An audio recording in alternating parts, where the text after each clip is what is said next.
Welcome back to another mock draft with Mark Formichelli. It's going to be our final mock draft in the 2022 season. I think we've only done this might be only our second one this year, right? Yeah, both of us were pretty tied up this year. For those that don't know, Yeah. I'm in the engineering field, so I've been studying for my PE exam most weeknights and weekends. So yeah, this is only our second one this year for me and Sam.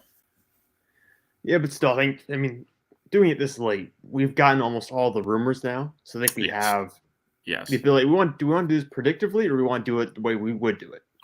Um, I think we should do it predictively. I think at this point, Okay. 2 days out, I think we should be realistic. So Yeah, and we do have a lot of the rumors coming in now, so we have a general idea of what this draft class is going to look like. for sure. Mark, do you want to start with odds or evens here? I think I did odds last time, Okay. so I think you'll get the first pick this time. All right, sounds good to me. And while I would absolutely not condone this, Travon Walker is actually now the odds-on favorite to go I first was, overall. yeah. The general manager for the Jacksonville Jaguars, he was one who drafted Aldon Smith in San Francisco, and Hmm. apparently he views Travon Walker in a similar light to Aldon Smith. Smith being kind of the guy who got away a little bit because of all the off-the-field issues he had, even though he was an All-Pro when he was healthy and on the field. If he views Travon Walker in a similar light, which is supposedly what he does, then it's hard to imagine him not being the first overall pick. Now, apparently, the owner is leaning towards wanting Aiden Hutchinson. Of course. Doug Pearson, the head coach, is leaning towards wanting Ike McWanu at tackle to help the Hmm. offense. But ultimately, it feels like the GM's going to get his way here. So I'm going to predict Travon Walker goes first overall. Yeah, I agree with the pick here. Or I should say, I agree with you. Agreeing with the GM. I would not do it if I was Jacksonville. I think it should be Aiden Hutchinson going first overall, as it was rumored to be for up until I think about yesterday is when I saw the Travon Walker odds jumped up to him being the first overall. So definitely interesting there for Jacksonville. That brings you up at number 2 with the Detroit Lions.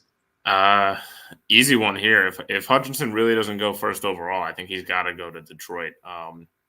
Keep him in Michigan. The best player in the draft on my board. So if he doesn't get picked first overall, I think it's an easy pick for Detroit at number 2. I agree. I think Walker at this point, that's like our run the card in moment for Yeah, Detroit. You would love to see that. of course. Okay. Aiden Hutchinson comes off the board. And we have the opportunity to make it 3 edge rushers in a row here with Houston, which I think it wouldn't be unrealistic because Kayvon Thibodeau is a really good player, a player who Yeah, I have highly rated and rated higher than Tyrone Walker. yeah.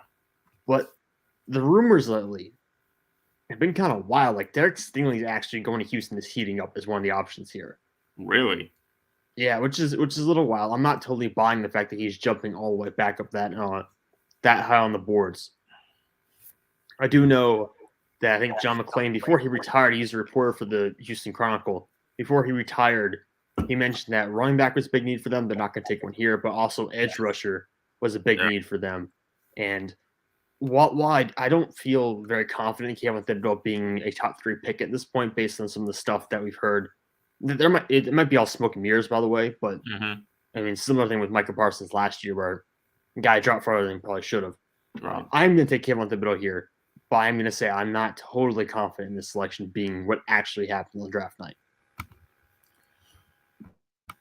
Yeah, I agree. I think that Houston's kind of up in the air. I agree with you where I've seen corners go here, but it's usually Amon Gardner rather than Derek. I didn't realize Stingley had been flying up boards again. So that would be interesting to see. So Yeah, but it is lying season, so you never know. true. This is the time of year where teams put out smoke and mirrors to try to drive up stock for different picks. True, especially now that 2 days away, teams are going to try every last ditch effort here. So, all right, takes me with the Jets at 4. I've seen corner go here a lot. I've seen edge rusher go here a lot. I don't think edge rusher is going to happen. I think corner and wide receiver are their 2 top needs in my opinion. And the top corner on my board, and I know a lot of teams' boards, is Ahmad Gardner. So I think Robert Saleh is going to make the smart pick here and go Ahmad Gardner at number 4. Yeah, I know. Jets fans have constantly been arguing that his defense doesn't value cornerbacks that much, but I would make the argument that his defense was at its best when Richard Sherman was a second-team All-Pro in San Francisco. So there Exactly. is an argument there for corners being in need Yes. for the New York Jets. And the Giants, I mean, this is also like a run-the-pick-in moment for me if I'm the New York Giants. I'm taking Evan Neal here. Mm-hmm. No questions. I mean, you could take any one of the 3 tackles, really. Him, McWanu, Charles Cross, have any of them. And I think that's a good pick. But I'm taking Evan Neal because of the 3 of those guys, I think he's the most balanced. McWanu is certainly slanted towards the run, and his mobility to be able to pick guys off at the second level and just create so much movement in the running game. And then Charles Cross coming from that system, Mississippi State, heavily slanted towards being a pass blocker. I think Evan Neal's a good mix of both of them. And he can play left or right tackle, and he has experience at guard. Yeah, he's very versatile. I think he'll pair well with Andrew Thomas, who's kind of starting to find his footing a little bit in New York. So I think if Evan Neal, like you said, that's a run to pick in to the commissioner there for the Giants. Man, Carolina's hard to pick for. Yeah, you get the hard one. I mean, the way our board has fallen, I think actually it's not too bad. Draft night probably will be much different. I've seen this as a trade down candidate, and you actually mentioned this today, that Carolina doesn't pick again until the 4th round, I think, as it stands right now. So yeah, they pick very late. Yeah, so they could be looking to trade down. I've seen Philly wants to move up from 15, or they have 15 and 18 to play with, plus some other picks they got in that Saints trade. I think Carolina knows they're in a rebuild. So if I'm Carolina, I'm gonna make a trade. I'm gonna trade down here. You trade down? Okay. Yeah, I think the Eagles are gonna try to trade up. I think that's in character for Howie Roseman to make this trade. So it'll probably be 15. I would trade 15, and I think we have an extra 3rd this year. You do. You have 2 3s. It'd probably take a 3 and a 4 to get that to move up. All from this year? Yeah, I think all from this year. Okay. We'll send that one in. I can tell you that's going to be accepted. Of course. That might be aggressive. I do think it's going to take multiple. It's going to take at least a 2nd rounder and a 4th rounder, or 3rd rounder and 4th rounder to move up that many spots, because you're talking about moving up 9 spots into the top 10. Yeah. And anytime you move up to the top 10, it costs a lot. Yeah. Yeah, realistically, probably the 2nd this year for the Eagles, but for our purposes, we're only doing 1 round anyway, so it doesn't really matter. But so here, the Eagles, the top corner on their board is Derek Stingley, or at least according to all the draft or all the beat writers for Philly. So I'm going to take Derek Stingley here. I think he's very good. I know he's coming off injury, but he had a phenomenal freshman year.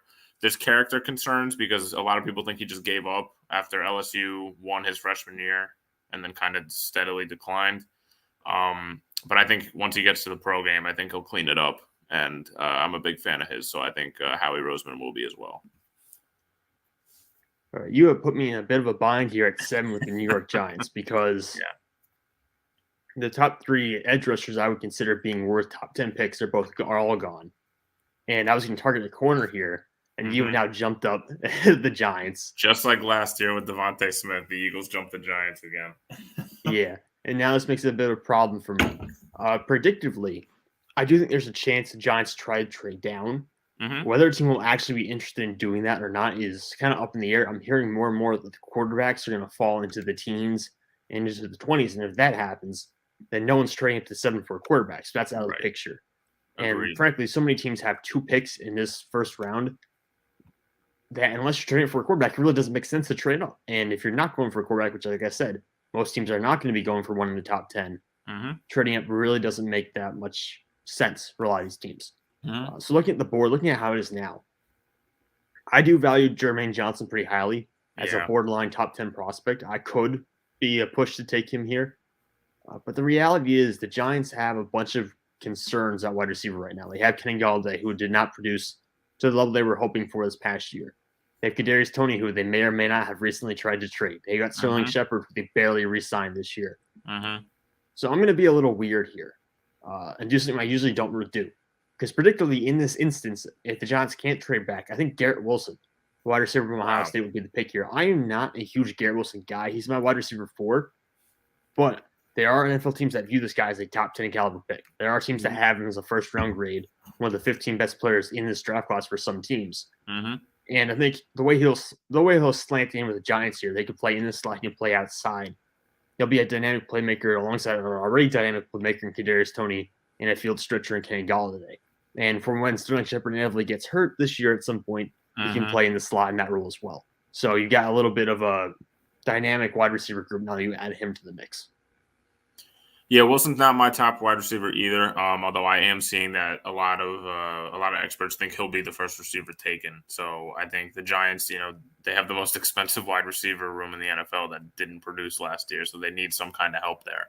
So I think Garrett Wilson could be a good pick for them. Man, I don't like picking for Atlanta. I didn't like doing it last year. I don't like doing it this year. They want to be the guy to take a tight end. Yeah, another tight end. Honestly, they need wide receiver help as well. Kyle Pitts is their top target right now. Russell Gage left in free agency. Calvin Ridley is suspended. They need elite talent. I know the Draft Network says Drake London is who they think will go next. I disagree. He's not my next best receiver. My top receiver is still on the board. And I think a lot of teams recognize that. So I'm going to go Jameson Williams, not Alabama here. Yeah, and this whole thing about him missing time with the ACL, he's going to miss some time, but the way ACLs are rehab nowadays, he might miss only 2 or 3 weeks. Like he's not going to miss like 5 or 6 weeks as some people were initially saying he might. I don't think it's going to be that big of a deal. Right. And again, this is a guy who, in the franchise, that's not going to compete this year. They're not going to win a championship this year. They got Marcus Mariota, the quarterback, so who cares? Exactly. This is a bit of a 2-year process. And James Williams, for me, him and Drake London are the top 2 receivers in this draft class for me. And he's a super dynamic athlete, obviously. Exactly. But they'll take that chance. Yeah. And that brings up Seattle. And the Seahawks at this point, they need offensive tackle help desperately. Their tackle depth chart is awful. They lost Brandon Shell for agency. Dwayne Brown's still a free agent floating around out there. So they don't have either starting tackles from this past year. Luckily, 2 of the starting tackles that are available have made it down to the board at this point. There's Equano, there's Cross here. And they do like to run the ball quite a bit, but it's a lot more of an inside power game than it is an outside zone game, which is where I think Equano would probably be best. They can get him on the move, get him outside, and just let him just wipe guys off the map. So I think Charles Cross here is probably going to be the take. Again, the more efficient player in pass protection, more of a true tackle than a guard. Equano can play guard or tackle. But I think Cross is the more – well, Equano has the security blanket of being able to play guard and fall back on that role. I think Cross is going to be the guy who's more likely to hit as a tackle in the NFL. Yeah, I agree with that pick. I think he's a better scheme fit for Seattle there. So definitely a good pick for them. And that brings up the New York Jets for their second pick in the first round. I went Ahmad Gardner the first time. They could go tackle or wide receiver here. Williams went and Garrett Wilson went.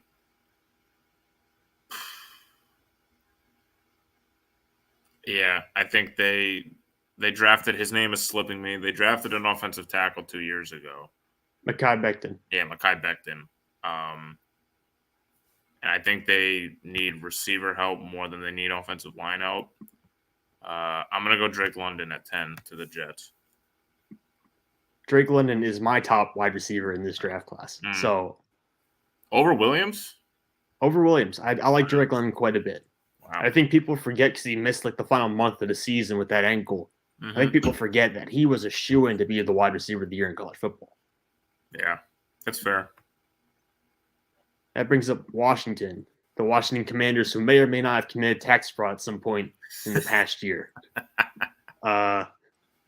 So they have some issues on their roster right now. Obviously, quarterback is a concern, but they're not going to take one here. Terry McLaurin is not showing up to voluntary camps because he wants a long-term contract. Who knows where that's going to end up? We've seen a ton of star receivers traded this year already. I doubt they'll trade Terry McLaurin, but who knows? Players have a lot of power nowadays. Yeah. Let's see. And all the corners, I would love to have gotten them a corner here. I would love to have got Stingley or Gardner, but they're both off the board. At this point, the easy answer to me, and they could go Chris Olave here, but I highly doubt 3 wide receivers go in the top 11 pick, or 4 wide receivers go in the top 11 picks. It just doesn't seem like it's realistic this year, considering this is not a wide receiver class that comes close to competing with last year's group at the top. So I'm going to go Kyle Hamilton. I'm going to try to go BPA. Wow. Yeah, you know, there's a stat floating out there. I can't quote it perfectly, but they were a much more efficient defense when Landon Collins was healthy last year. Landon Collins played in the box quite a bit for them. But when he was healthy and playing, they were a much better defense. And, of course, someone like Kyle Hamilton with his range and his size, basically a small linebacker size, by elite range for his body type, will be able to fill a lot of voids for them on defense. Wow. Yeah, I saw Hamilton's going to be slipping a bit. I think his 40 time is the biggest concern for a lot of teams right now. I mean, the kid's a playmaker. You watch the tape, so I don't really get it, but I think that's a steal I watched for Washington at 11. Yeah, I think there's some concerns that he'll be limited in his coverage capabilities. But I think he can take away big slots, and big slots are becoming more common in the NFL nowadays. And I think he can take away tight ends. So I think it's actually a fairly effective role in the NFL based on the way offenses are trending. Yeah. But you have the Minnesota Vikings here now at 12. Man, I would have loved to take Kyle Hamilton here. You and I have been very vocal about how we feel about Jordan Davis. And I agree with TDN here that the Vikings need defensive line help. However, I don't like Jordan Davis. I don't think they will either. Corners, my next best corner is, Kaiir Elam out of Florida. I think that's way too early to take him here. And we already took, 3 wide receivers in a row? Almost? Yeah, 3 and 4 picks. Yeah. And I don't think they need a receiver. I think they're comfortable with Jefferson. And, man, this sucks. This is a tough pick to make. I could see a trade happening here.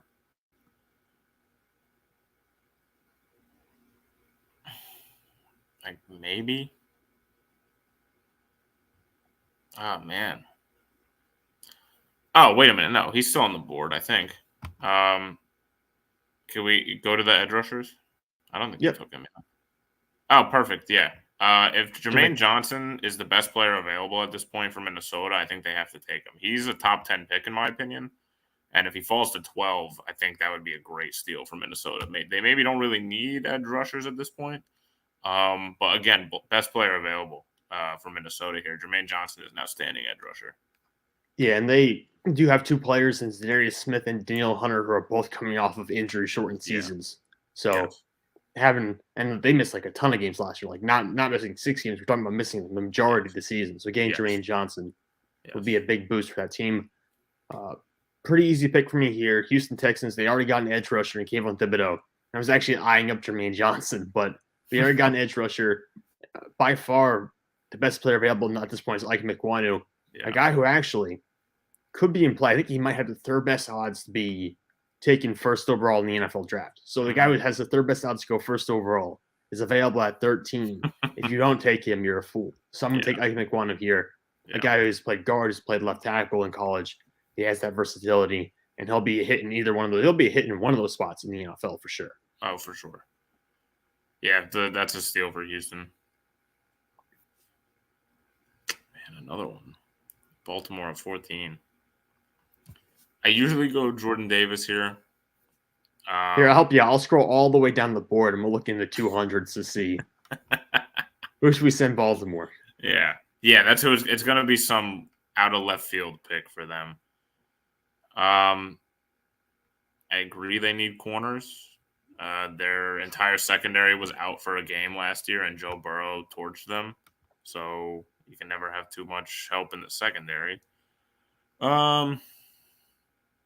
Interior offensive line, yes, but I think it's too early to start taking those guys at 14. Edge rusher would have been nice, but I kind of took the last one I would have wanted.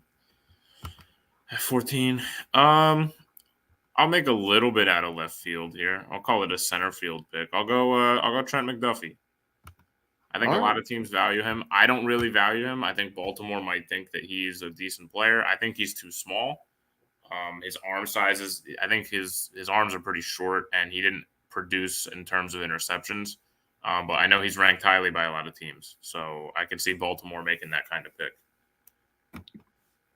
Yeah, and McDuffie was an elite tackler in college football, one of the best coverage players in college football this past year. Mm-hmm. But you're right, the arm size is alarming. He is in a class of guys of prospects from the past 10 years in terms of arm length who usually do not work out whatsoever. So he is in a rare range, but then again, he's a rare prospect for that group. That brings up Carolina at 15, and this is difficult because I think it has. With the tackles gone. Mm-hmm. Trevor Penning's on the board. I don't like Trevor Penning to be this. I think Trevor Penning, if he's going to go anywhere, will go in the 20s. Yeah, I agree. Or he should go in the 20s. Let me put it that way. I think that the Panthers desperately need a quarterback to save Matt Rule's job if he wants to turn things around. David Tepper has ties to Pittsburgh. Matt Rule recruited Kenny Pickett when he was at Temple, I believe. So there are ties there to Kenny Pickett. And actually, with the way it's sounding, because they don't. What I'm hearing is Carolina does not want to take Malik Willis at 6. Mm-hmm. And assuming that's not just wildly rumors like smoke getting blowing up all of our ears, then I think there's actual logic here that Kenny Pickett could be the pick in a trade back situation because he has the connections to the owner, to the head coach. I would not agree with this. I would not take Kenny Pickett in the first round at all. Nope. But I think Kenny Pickett's going to be the pick here for Carolina. Wow. Over Malik Willis. I'm surprised, but I didn't know all that about the connection, so that makes sense. And then regarding the quarterbacks, I agree. The only quarterbacks I would take in the first round would maybe be Pickett and Willis, and it would be all the way at the end, if anything. But I don't think any of these quarterbacks are first-round prospects. But if we're being realistic, then we have to consider it. So, yeah, it is weird. I've heard the Saints and even maybe Carolina are both viewing Pickett as the higher caliber quarterback over Willis, which I don't agree with, but. Oh, boy. Saints here at 16. I think they also have to go wide receiver. I think that's why they made this trade with the Eagles, so they could still stay in the range here for a good receiver. We've already taken 3. I think it's time for another one. I'm going to go with Treylon Burks out of Arkansas. He's the type of receiver that they don't really have down in New Orleans right now. I think Olave's better. I think Olave should go next, but I think Treylon Burks would be the pick here for New Orleans. Yeah, I think that'd be a tragic selection for the Saints. I am all out on Treylon Burks. I know you're not a big Burks guy. No, he's just he doesn't run routes. He did not run routes to get the ball. He was like screening gadget player at Arkansas. Yeah. But I digress. That brings up the Chargers, and this is a difficult pick for me to make because there are 3 players here who would all fill needs. Everyone talks about Jordan Davis going at this point to be an interior defensive lineman to help out one of the worst run defenses in the NFL. I think that's stupid, but you could make the argument for him to go here. Mm-hmm. I think they desperately need help at right tackle. Their projected starting right tackle is Storm Norton, who got destroyed last year when he had to play. So I think right tackle Trevor Penning will definitely be in play here, even if Penning is, we'll call him flawed at best. And I think that Chris Olave will be in play here as well. Because in the NFL nowadays, having 3 wide receivers is the move generally. Yeah. You already have Mike Williams, who you signed a big contract to. You have Keenan Allen, he's really good. Mm-hmm. And you could bring in Chris Olave and have that triple threat on offense. That's what I would probably do in the situation. Predictively, I'm going to take Trevor Penning here because Storm Norton. And that's the only reason I really need to give. Yeah, agreed. I'm not high on Penning either, but I think he's a better option for, I almost said San Diego, a better option for the Chargers at right tackle there. So I think they have to address that if it comes to this. So, all right, your Philadelphia Eagles, Mark. Back up for the Eagles. I stole your ability to pick for the Eagles this month. Trust me, I am fine with that. You can have those Eagles picks. I don't need to be booed. Fair enough. Fair enough. So Jordan Davis is still here. This is where, if we're being predictive, I think I have to go with him. I wouldn't. I really, really would not. I'd rather take a wide receiver here, to be honest. I'd rather take Karlaftis here. If I'm the Eagles. But unfortunately, all I've been reading is how high Howie Roseman is on Jordan Davis. And if we're being predictive, Sam, it pains me to do this, but I'm going to take Jordan Davis at 18. Thank God, because all I've been hearing is how high Mike Tomlin is on Jordan Davis. So I don't want Jordan Davis to be on the board at 20 for the potential that Pittsburgh could take him. So thank you. You've helped me out quite a bit.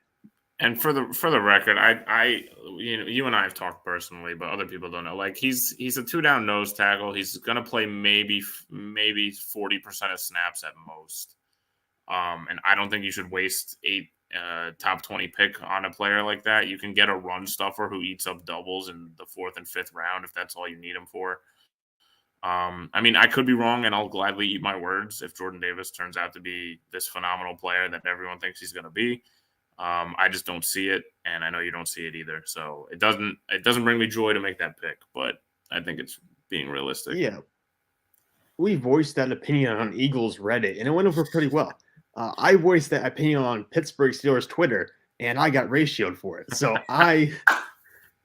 Pittsburgh Steelers fans, let me tell you this: Steelers fans are hopeless optimists. Yeah, and their basis for Jordan Davis was, well, he can lose weight and he can be an every down player.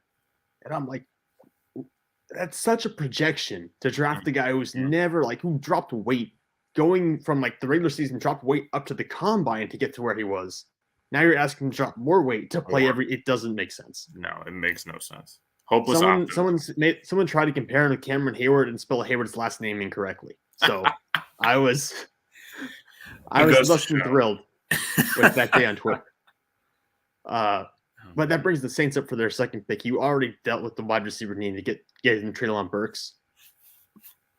Looking around now, this is a team I dislike picking for, especially when there's no tackles available, and there really aren't at this point because they do need tackle help.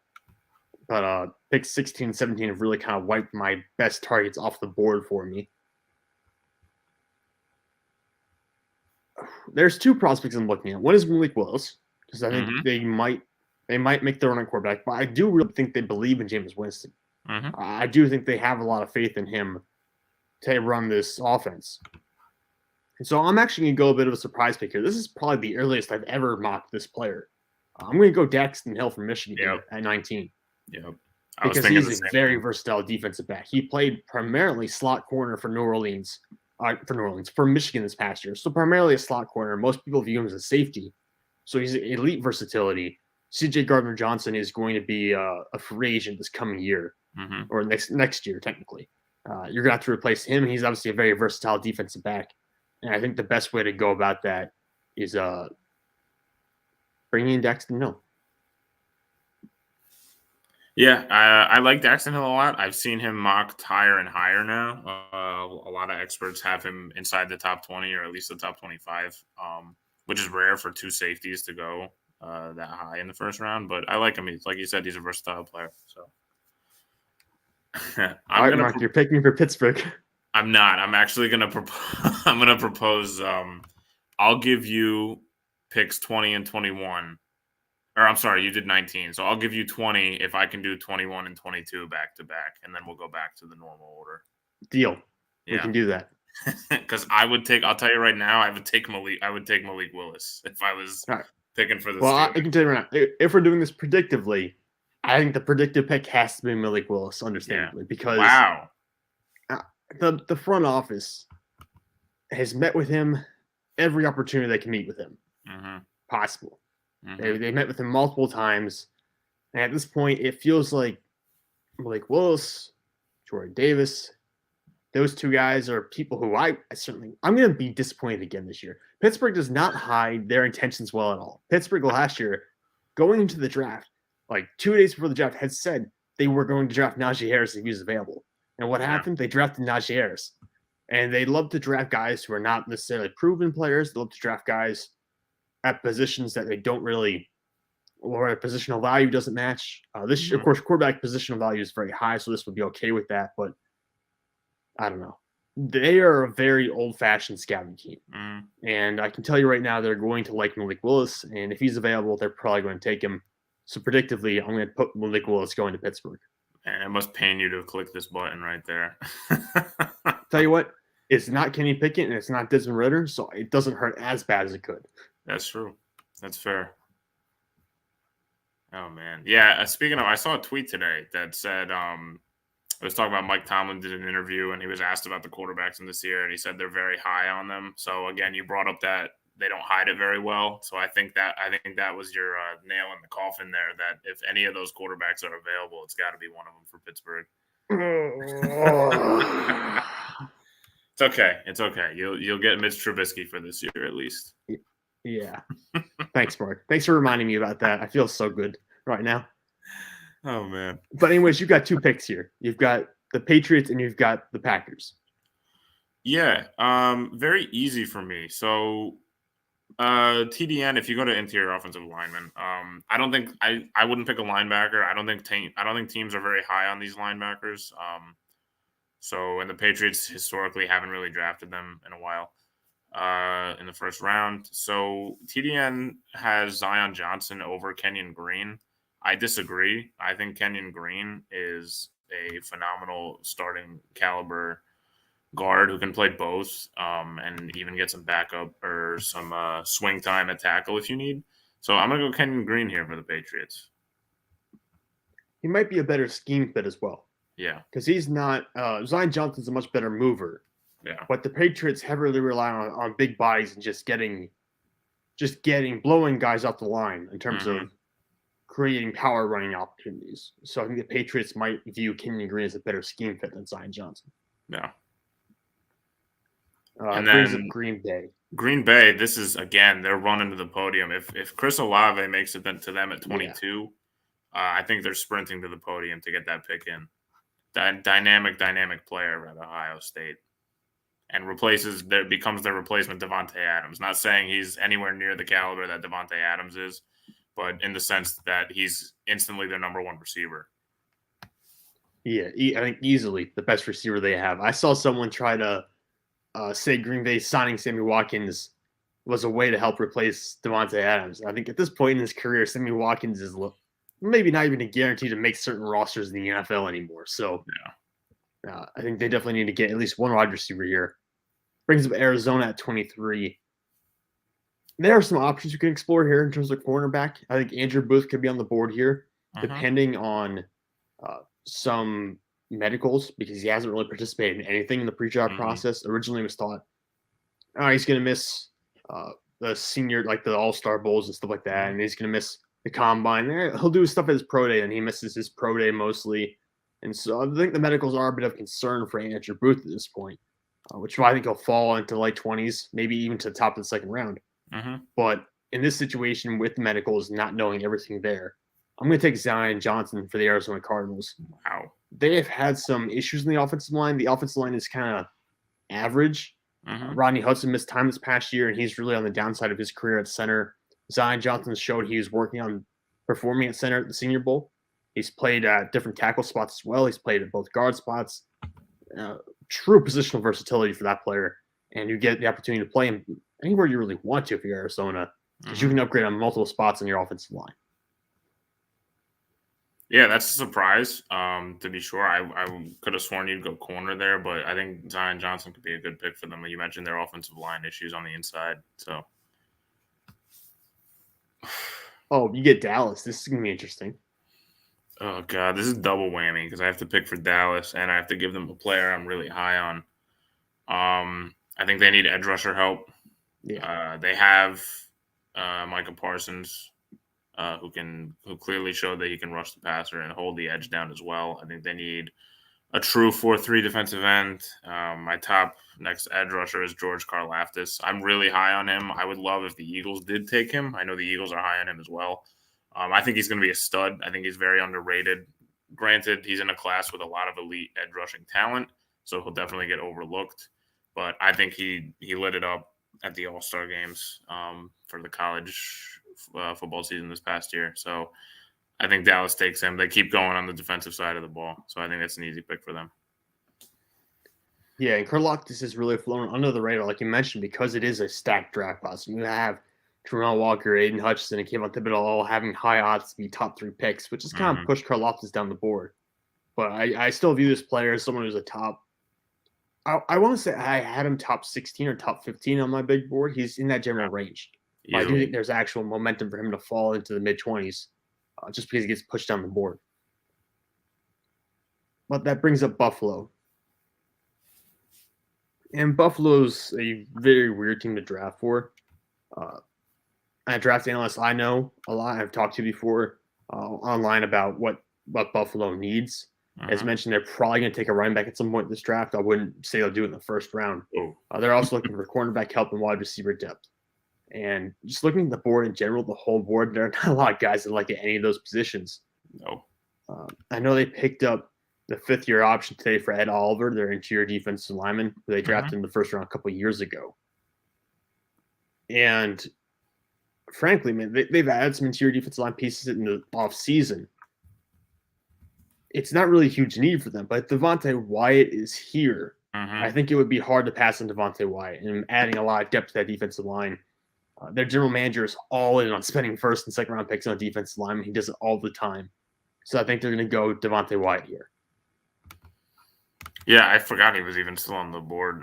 That's a really good pick. I'm high on Devontae Wyatt, especially for the Eagles. I think he would be great in Buffalo as well.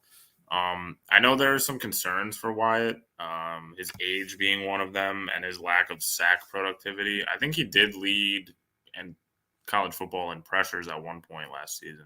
So he can get to the quarterback. It's just about finishing, I guess. I'm really high on him. I think he'd be a great player in Buffalo. Yeah, if you're drafting Jordan Davis with the belief that he's going to lose an extra 20 pounds and play all 3 downs, you should be fine drafting Devontae Wyatt and projecting him to be a solid pass rusher. So I think, I think the NFL will like him quite a bit. Yeah, I agree. Tennessee. I disagree with the Draft Network saying their top need is wide receiver. I understand they cut Julio Jones, but A.J. Brown is still on the roster for now. And then they traded for Robert Woods. So I think those are 2 pretty good top wide receivers. I don't think that would warrant the need to use a first-round pick on a wide receiver here. These linebackers are still here. I guess offensive tackles, I wouldn't take any at this point. Filele, however you say his name, is my next best tackle, and I think it's way too early for him. Yeah, please don't take him. No. Don't worry. I mean, to me, it's got to be linebacker or corner. And my next best corner would be Andrew Booth. I know but if we're being predictively, a lot of teams have those injury concerns. I think he had core muscle surgery. Correct me if I'm wrong. Yeah, it was one of the things. Yeah. So I'm going to go corner here. I'm going to go Kaiir Elam. I think he's a really, under the radar corner. I think he can be a solid outside corner and helps out to upgrades Tennessee's defense there. Okay, that brings up Tampa Bay, who's got Tom Brady back. This is difficult because I really don't know if Tampa Bay as a franchise is going to be focused on just we're all in for 1 year. Yeah. We're just trying to do everything we can to win immediately. In which case, I think they're probably going to go after a wide receiver. They're probably going to overdraft some players so they know it can be competent starters immediately. Right. But there's also potentially they're looking to the future when 3 of our top 4 corners are free agents next summer. Yeah. And they're not going to have a lot of cap space to really buy into those guys. Unless, of course, Tom Brady does whatever with his contract. I have no idea. Right. Tom Brady's always been hard to understand from a cap perspective. But looking at what's available, I think I'm actually going to pull Andrew Booth right now. Yeah. Just because if you are playing for the future, so I think they have a forward-thinking front office. Booth is a guy who might not be – well, he'll miss probably a chunk of the offseason. And you can get him back and get him healthy for 2023, and he'll be there to step in and be a starter if you lose Jamel Dean and Summer P. Bunting and a whole bunch of other guys in that secondary. Ross Cockrell as well. Yeah. So I'm going to take Andrew Booth here. Yeah, I think this is like the right place for him to go given those injury concerns. So definitely not a bad pickup for Tampa.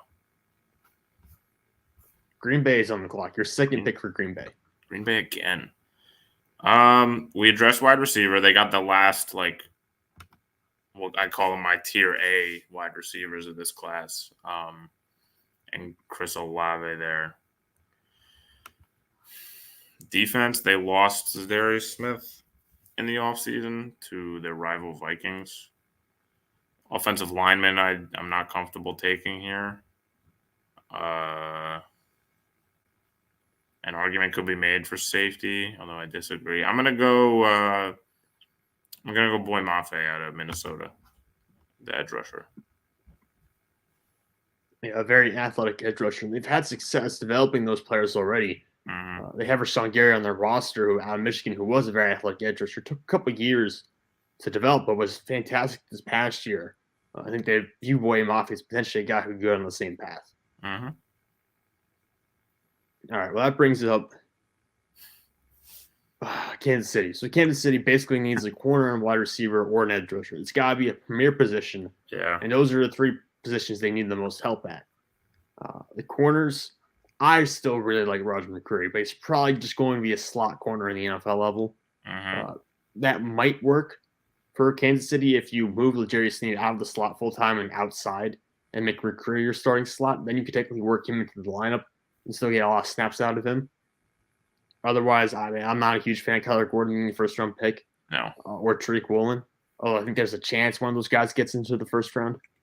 But edge rusher, Ojabo is not going to be ready to contribute this year. Although I think if there's a team in the first round that will take David Ojabo, I think it could be Kansas City, because by the fact that, just even trading Tyreek Hill and just even entertaining the thought of trading Tyreek Hill rather than letting him play at the final year of his contract tells me you're really not all in to win this year. No. Because if you were, you would never trade Tyreek Hill. You would have let his contract expire. Yeah. You would have kept him for one more year.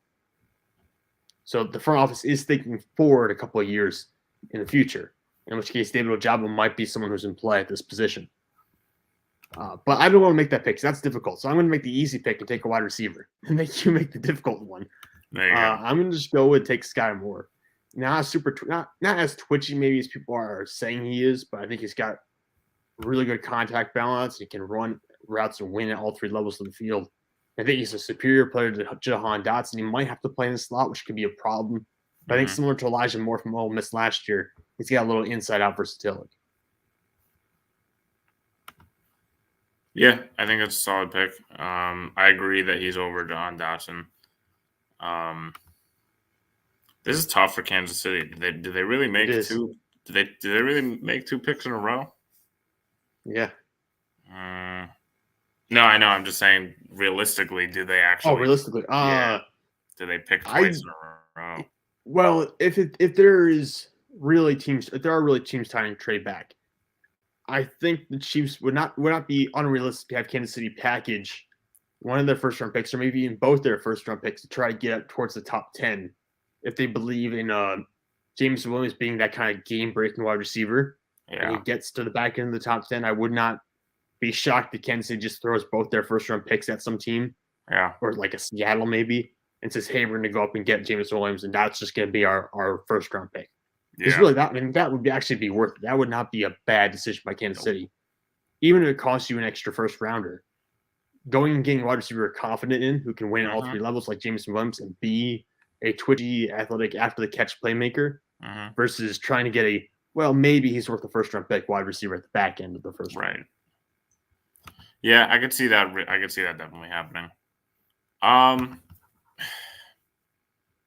For right now, I'm not gonna do any trades. I think they get their wide receiver that you gave them, and I think they take a Jobo. If they don't trade out, because honestly, I don't know who would trade out at this point. You're right; it would most likely be a team trading back with Kansas City that we already addressed. I'm going to take David Njoku. And even if he doesn't play this year, he probably won't. They're thinking ahead with their defense, so they don't really need him to contribute this year. Okay, he's off the board. A lot of edge rushers going in the first round, but this is a historically deep edge class. Yes. Brings us up to 31. Cincinnati Bengals. My new favorite pick for Cincinnati is Tyler Linderbaum, center from Iowa. Wow. Brandon Thorne, who does the scouting for Bleacher Report and is the author of Trench Warfare. It's a newsletter that I edit for right now.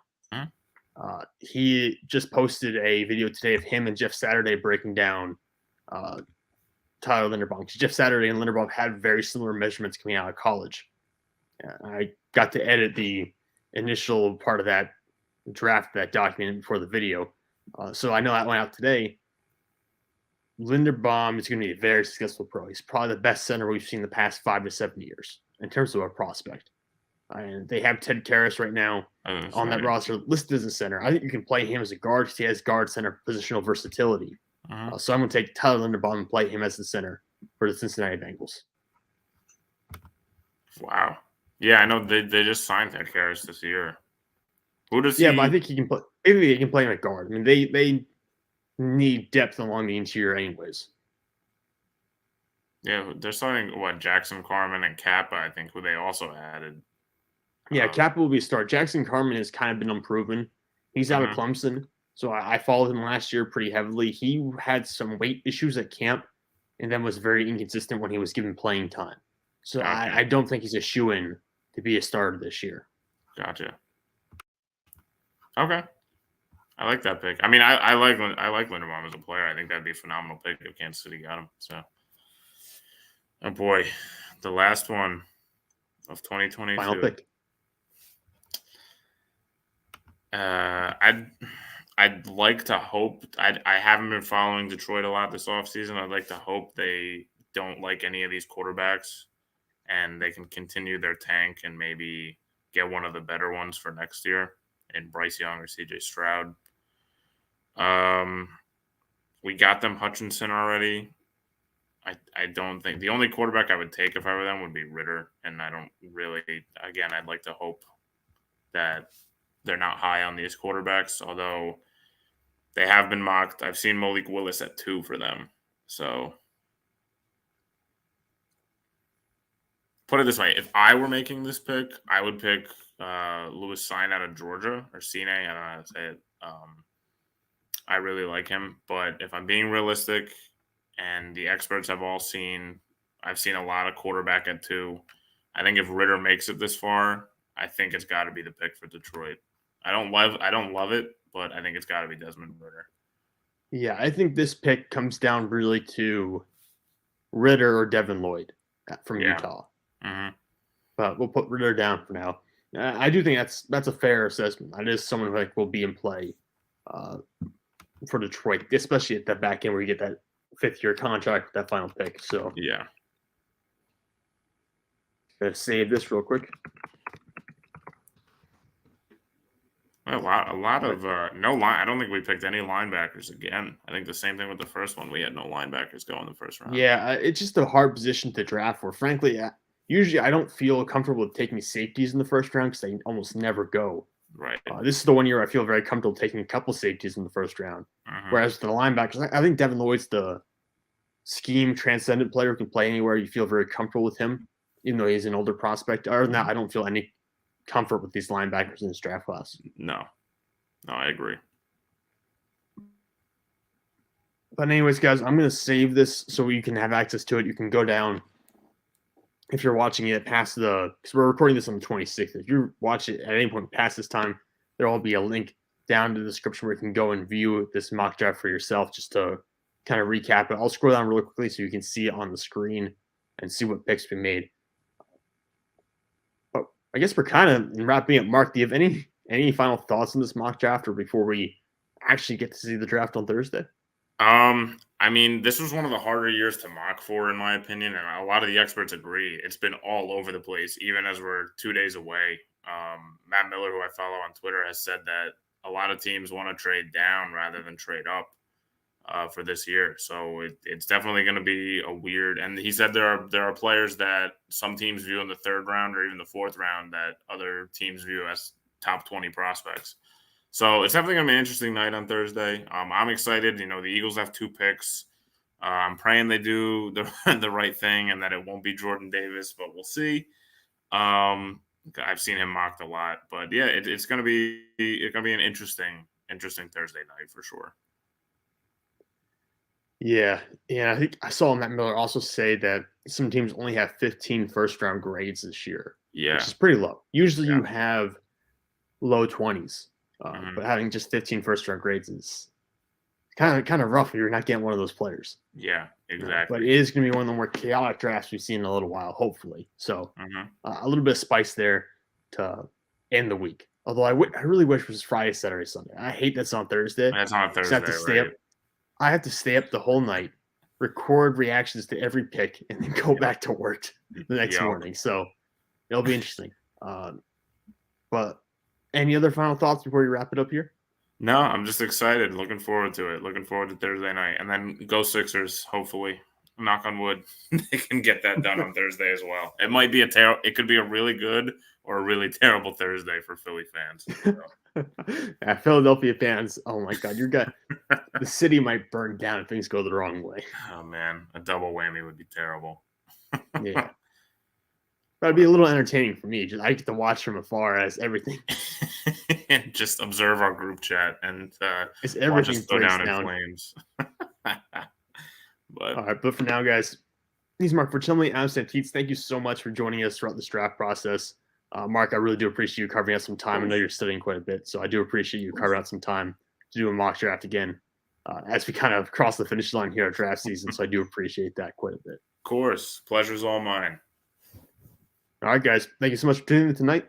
And I'm sure I'll be seeing you guys in a couple of days when we finally get to the mock draft, when we finally get to the actual draft.